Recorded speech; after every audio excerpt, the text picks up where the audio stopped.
Suppose a man comes into your meeting wearing a gold ring and fine clothes, and a poor man in shabby clothes also comes in, and you say to the man in fine clothes, "Here is a seat of honor," but say to the poor man, "You must stand," or "Sit at my feet. Have you not discriminated among yourselves and become judges with evil thoughts?" James 2:3-4 delivers a poignant message about the dangers of discriminating based on appearance or societal status. It urges us to each look within ourselves and confront any prejudices we may hold towards others. It admonishes us to resist this urge, reminding us that such behavior is not only morally wrong, but also antithetical to the principles of genuine faith and compassion. It's a chronic issue that has led to the marginalization of individuals and groups, creating deep-seated divisions and perpetuating cycles of injustice. The essence of this message from James is a call for a radical change in perspective.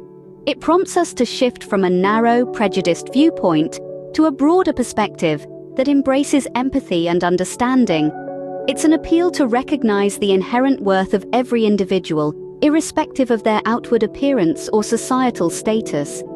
By internalizing this message, we can pave the way towards a more compassionate, inclusive society. A society where everyone feels valued and respected, where prejudice and discrimination have no place. The failure to coexist peacefully and inclusively leads to increased stress and conflict within communities. Prejudice, discrimination, and exclusion not only harm those who are marginalized, but also create a toxic environment that negatively impacts everyone.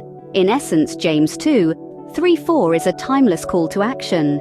It urges us to rise above our biases, to bridge divides, and to strive for a world where everyone is treated with the respect and kindness they deserve. It's a call to recognize the inherent dignity in every individual, to extend a hand of friendship where there is division, and to build a world where all are welcomed and valued. This is the world we should strive for. A world free from prejudice, a world brimming with empathy and understanding, but also a reality where we all work together towards common goals of peace and fairness. Embracing inclusivity opens doors to enriching experiences and meaningful connections, benefiting not only individuals but the entire communities.